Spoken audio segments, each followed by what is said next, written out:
అందరికీ నమస్కారం అండి. నా పేరు అఖిల్ దుద్దిమారి. నిన్న మధ్యాహ్నం నుంచి ఒక వీడియో సర్క్యులేట్ అవుతుంది కొండాపూర్ జోన్లో. ఒక డెలివరీ అబ్బాయి రమేష్ అఖిల్ అనే ఒక అబ్బాయి మా ఎదురుగా ఉన్న ఒక ఫ్లాట్లో, చేలం రెసిడెన్సీ అనే ఫ్లాట్లో 201లో ఇవ్వాల్సిన పార్సల్ అరుణ రెసిడెన్సీ 201లో ఇచ్చాడు. అక్కడ డెలివరీ అడ్రస్ మీద వెరీ వెరీ క్లియర్గా రాసింది ఏంటంటే ఆపోజిట్ టు అరుణ రెసిడెన్సీ 201. నేను కావాలంటే మీకు ఆ లింక్ ఆ ఫోటో కూడా నేను మీకు పెడతాను. సో అది క్లియర్గా ఉంది. సో మా ఇంట్లో మధ్యాహ్నం పూట ఏంటంటే ఎవరో ఇంట్లో నలుగురిలో ఎవరో ఒకరు ఆర్డర్ చేశారని చెప్పి మా నాన్న ఆ అబ్బాయి వచ్చి డోర్ కొట్టగానే 201 అరుణ రెసిడెన్సీ అనగానే మా నాన్న తీసుకున్నారు. ఇది మన ఇంట్లోనే పెట్టారా అని మా నాన్న అడిగే లోపే మా నాన్న చేతిలో పెట్టేసి ఆ అబ్బాయి వెళ్ళిపోయాడు. ఒక ఆర్డర్ డెలివరీ ఇచ్చే ముందు కన్ఫర్మేషన్ చేసుకోవాల్సిన అవసరం డెఫినెట్లీ ఉంటుంది అనేది నేను అనుకుంటున్నా. ఒక ఓటీపీయో లేకపోతే కాల్ చేసో లేకపోతే ఆ పేరేంటో కనుక్కొని క్రాస్ చెక్ చేసుకొని ఇది కరెక్ట్ డెలివరీయా కాదా అని ఇచ్చుకొని వెళ్ళిపోవాలి.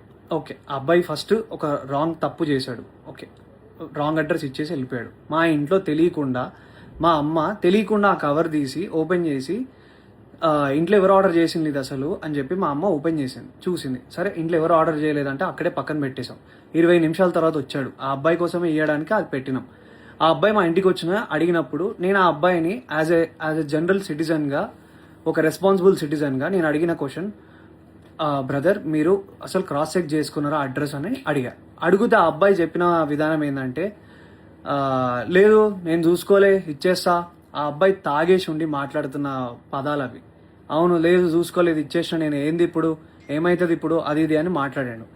అట్లా కాదు భయ్యా, నువ్వు మంచిగా మాట్లాడు అని మాట్లాడుతుంటే మా మమ్మీ అటు నుంచి వస్తుంటే ఇది కొంచెం ఓపెన్ అయింది ఏమనుకోకటి తీసుకోండి అని ఇస్తుంటే వాడు ఏంది ఫ్రీగా వస్తే తీసుకుంటారా, ఏందే ఫ్రీగా వస్తే తీసుకుంటారా అని ఇట్లాంటి మాటలు మాట్లాడినాడు. యాజ్ ఎ కొడుగ్గా నా ఫ్యామిలీని రక్షించుకోవాల్సిన బాధ్యత నాకు ఉంది. ఒక రెస్పాన్సిబుల్ పర్సన్గా మా అమ్మనో లేకపోతే మీ అమ్మల్ని ఎవరైనా ఏదన్నా కూడా ఎవరు ఊరుకోరు కదండి. ఎవరి మీదకి నాకేమైనా పిచ్చా, ఆ అబ్బాయితోని నేను గొడవ పడితే నాకేమన్నా వస్తుందా, పోనీ నా కెరియర్కి ఏమైనా హెల్ప్ అవుతుందా, లేకపోతే ఆ అబ్బాయిని నేను హ్యూమిలియేట్ చేసి మాట్లాడితే నాకేం వస్తుంది. నేను ఒకప్పుడు డెలివరీ జాబ్లలో పని చేసుకుంటా ఎదిగి ఈరోజు హీరోగా అయినా ఉన్నాయి. నాకు ఎవ్వరి మీద కావాలని నెగిటివిటీ చేసి ఆ అబ్బాయిని హ్యూమిలియేట్ చేయాల్సిన అవసరం నాకు లేదు. నా సినిమాలో నేను సెల్ఫ్ రెస్పెక్ట్ గురించే చూపించిన. అట్లాంటిది ఒక అబ్బాయి సెల్ఫ్ రెస్పెక్ట్ చేయాలని నేను ఎందుకు అనుకుంటా? ఆ అబ్బాయి మాట్లాడిన విధానం తప్పు. ఆ అబ్బాయి తాగేసి వచ్చి ఆ ఆర్డర్ ఎక్కడో ఇవ్వాల్సింది ఇక్కడ ఇచ్చిండు. అండ్ ఇదే ఇష్యూ ఏంటంటే, ఇంకో విషయం ఏంటంటే, మా ఎదురింగ్ ఇంట్లో చేలం రెసిడెన్సీలో ఇంట్లో ఉన్న 201 వాళ్ళు ఏంటంటే ఆపోజిట్ టు అరుణ రెసిడెన్సీ అని పెట్టారు. వాళ్ళ వల్ల ఇది 10th టైం. ఒకసారి కాండమ్ ప్యాకెట్స్ వచ్చినాయి, ఒకసారి సిగరెట్ ప్యాకెట్లు వచ్చినాయి.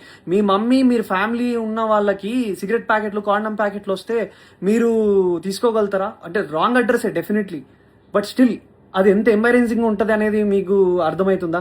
నా మీద అందరు సోషల్ మీడియాలో నిజం ఏంటో, నా సైడ్ నుంచి ఉన్న స్టోరీ ఏంటో తెలుసుకోకుండా అందరు నా మీద నెగిటివ్ కామెంట్స్ కొడుతున్నారు. నీకు అంత బలిసిందా, ఇంది చేసినా అది చేసినావా, మా పేరెంట్స్ని నన్ను అందరినీ ఇష్టం వచ్చినట్టు తిట్టి మాట్లాడుతున్నారు కదా బ్రదర్. నేను అదే అడుగుతున్నా, ఒకవేళ మీ ఇంట్లో వాళ్ళ మీదకి నెగిటివ్గా మాట్లాడితే మీరు దాన్ని ఎందుకు చేసినావు, నువ్వు చేసింది తప్పు కదా, నువ్వు రాంగ్ ఆర్డర్ ఇచ్చినావు కదా అని చెప్పి నేను ఆ అబ్బాయిని అడగడానికి వెళ్ళిన. ఆ అబ్బాయి ఆ ఆర్డర్ ఆ అబ్బాయికి ఇచ్చేసినాక కూడా మెట్లు దిగుతూ నా ఫోన్ తీసి నువ్వు హీరో కదా, నేను వైరల్ చేస్తాను, నాకు తెలుసు నువ్వు అది ఇదని మాట్లాడినాడు. చెప్పండి, నేను రెస్పాన్సిబుల్గా ఉండి వద్దు నీ ఆర్డర్ నీకు ఇచ్చేసినాక నువ్వు కిందికి వెళ్ళిపో అని మర్యాదగా అబ్బాయిని వెళ్ళిపో అని చెప్పి నేను అక్కడి నుంచి పంపిస్తుంటే ఆ అబ్బాయి వీడియో తీసి ఫోన్ తీసిండు. మా అమ్మ నాన్న వాళ్ళు తానికి వాళ్ళు భయపడ్డారు. అరే ఏం చేస్తున్నాడు ఇప్పుడిప్పుడే మా మనోడు ఇట్లా వస్తున్నాడు, ఈ అబ్బాయి ఏంది ఇట్లా మాట్లాడుతున్నాడు అని చెప్పి వాళ్ళు టెన్షన్ పడినారు. మీరు చెప్పండి, మీరు ఈ సిచ్యువేషన్ ఉంటే మీరేం చేస్తారు మీరు చెప్పండి. నేనైతే రెస్పాన్సిబుల్గా ఉన్నా. నా మీద జరిగిన ఈ అలిగేషన్ దాని గురించి నేను పోలీస్ వాళ్ళ దగ్గరికి వెళ్ళి మాట్లాడి ఫిర్యాదు చేయడం జరిగింది. సో నేను ఆర్ మా అమ్మ మా నాన్న ఏదైనా తప్పు చేసి ఉంటే definitely we will be sorry for that. నేను కావాలని ఏం వాళ్ళ మీదకి వెళ్ళలేదు. ఆ అబ్బాయి మా అమ్మ మీదకి తప్పుడుగా మాట్లాడిండు, తప్పుడు మాట వదిలిండు, అది కూడా కొంచెం తాగిన మత్తులో ఉన్నాడు. ఆయన ఏ బిల్డింగ్లో ఇవ్వాలో ఏది ఇవ్వకుండా చూసి ఇచ్చిన విధానం బట్టి నేను ఏం మాట్లాడుతున్నావురా నువ్వు, జాగ్రత్తగా మాట్లాడు, నోరు దగ్గర పెట్టుకొని మాట్లాడు అని చెప్పి నేను వాడిని అడ్రస్ చేసిన. వాడిని కొట్టడానికి నేను వెళ్ళలేదు. మీరు చూసిన ఆ వీడియోలో కూడా మా నాన్న నన్ను ఆపడానికి ట్రై చేస్తున్నాడు. దేనికి ఆపడానికి ట్రై చేస్తున్నాడు అంటే వాడు వీడియో తీస్తున్నాడు, వద్దు నాన్న అక్కడికి వెళ్ళకు, నీకేమైనా అయితే ప్రాబ్లం అవుతుందని చెప్పి మా నాన్న చెప్తున్నాడు. నేనేమో మా అమ్మా నాన్న, ఇప్పుడు మనం ఎంత కష్టపడ్డా కానీ ఏమి ఇస్తాం, మన అమ్మా నాన్నకు రెస్పెక్ట్ ఇస్తాం. అట్లాంటిది ఏ సంబంధం లేని అసలు మా ఆర్డర్ కాని దానికి మా ఇంట్లోకి వచ్చి మళ్ళీ బై మిస్టేక్గా 20 నిమిషాల తర్వాత మళ్ళీ వచ్చి దానికి నేను ఆ అబ్బాయి వచ్చి ఇష్టం వచ్చినట్టు ఏందే ఫ్రీ వస్తే తీసుకుంటావా అని మీ ఇంట్లో ఉన్న వాళ్ళని ఎవరినన్నా అంటే మీరు ఊరుకోగలుగుతారా బ్రదర్? మీరు చెప్పండి. నాకు నన్ను ఇన్ని మాట్లాడుతున్నారు కదా, I'm able to take it. నాకు ఓకే, నాకేం ప్రాబ్లం లేదు. తప్పు నాదైతే నేను తలొంచుకొని అబ్బాయికి సారీ చెప్పడానికి నాకు ఏ ప్రాబ్లం లేదు. కానీ ఒక డెలివరీ బాయ్, ఆ అబ్బాయి ఇన్స్టాగ్రామ్ ఓపెన్ చేసి చూడండి, హుక్కా బాటిళ్లతోని ఒక బైక్కి సంబంధించిన నెంబర్ ప్లేట్ లేకుండా, కార్కి సంబంధించిన నెంబర్ ప్లేట్లు లేకుండా ఉన్నారు. అలాంటివి ఫోటోలన్నీ పెట్టుకొని, హుక్కా ఫోటోలు పెట్టుకొని ఇవన్నీ చేస్తున్న అబ్బాయి, ఒక డెలివరీ అబ్బాయి చాలా ఇన్నోసెంట్ అని మాట్లాడుతున్నారు కదా. ఆ అబ్బాయి తాగొచ్చిండో ఏం చేసి వచ్చిండో ఎవరికి తెలుస్తుంది? ఎవరు దాన్ని తీసుకురాగలుగుతారో చెప్పండి. నేను రెడీ ఉన్నా. మీరు ఏదంటే అది చేయడానికి నేను రెడీగా ఉన్నా అందరికీ. And once again I request all the media and every one people, నేను ఒక మధ్య తరగతి మిడిల్ క్లాస్ కుటుంబంలో నుంచి వచ్చిన అబ్బాయినే. నేను డెలివరీలు చేసుకొని బతికే వచ్చిన. అట్లాంటి మా అమ్మ మా నాన్న డెలివరీ అబ్బాయిలు వస్తే మజ్జిగిచ్చి పండ్లిచ్చి పంపించిన రోజులు కూడా ఉన్నాయి. మా అమ్మను ఒక మాట అన్నారు, అది తప్పు, అబ్సల్యూట్లీ తప్పు. అది అలా అనడం ఏది కూడా కరెక్ట్ కాదు. అండ్ ఒక సైడ్ డెలివరీ అబ్బాయి నా మీద ఊసింది, నా మీద అన్ని అలిగేషన్స్ చేస్తున్నారు కదా. సీసీటీవీ ఫుటేజ్ ఉంటుంది కదండి, ఆ సీసీటీవీ ఫుటేజ్ తీసుకోండి. సీసీటీవీ ఫుటేజ్ తీసుకోండి, అది కూడా చూసుకొని అప్పుడు మీరు మీడియాలో సర్క్యులేట్ చేయండి. అఖిల్ నిజంగా బలుపెక్కి కొట్టుకుంటున్నాడా అని అప్పుడు వేయండి సార్ మీరు స్టేట్మెంట్లు. అప్పుడు వేయండి సార్ మీరు ఇలాంటి మాటలన్నీ ట్విట్టర్లో మాట్లాడుతున్న ప్రతి మాటలు. ఇప్పుడు కాదు కదా సార్, ఇది తప్పు కదా. ఒక విషయాన్ని కరెక్ట్గా అది నిజమా కాదా అని తెలుసుకున్నాక ఒక ఆరోపణ వేయండి సార్. నేను 100% తప్పు చేస్తే నేను ఆరోపణ తీసుకోవడానికి నేను రెడీగా ఉన్నా. కానీ నేను తప్పు చేయకపోతే నా ఇన్స్టాగ్రామ్లో అండ్ నన్ను డీఫేమ్ చేయడానికి ట్రై చేస్తున్న అందరికీ ఏం ఆన్సర్ చేస్తారు సార్? ఏం ఆన్సర్ చేస్తారు? ట్విట్టర్లో ఉన్న వాళ్ళైనా ఆ పేజెస్లో నుంచి ఒక స్టోరీ, ఒక డెలివరీ అబ్బాయిని ఊరికే సరదాగా నాకేం అవసరం సార్? ఒక హీరోగా ఉండి నాకేం అవసరం? ఒకసారి ఆ డెలివరీ అబ్బాయి జోలికి వెళ్తే నాకేమొస్తుంది సార్? ఆ అబ్బాయి ఏమనకుండా అంటే నిప్పు లేదా పొగ వస్తుందా సార్? చెప్పండి, మీరే చెప్పండి సార్, నాకు అర్థం కావట్లేదు. ప్లీజ్ ఈ విషయాన్ని మీరు దయచేసి అందరూ అర్థం చేసుకోండి. నేను ఏ తప్పు చేయలేదు. నేను అక్కడ జనరల్గా రియాక్ట్ అయ్యాను. మా అమ్మ మీదకి మాట్లాడితే, మా ఫ్యామిలీ మీదకి మాట్లాడితే నేను రియాక్ట్ అయ్యాను.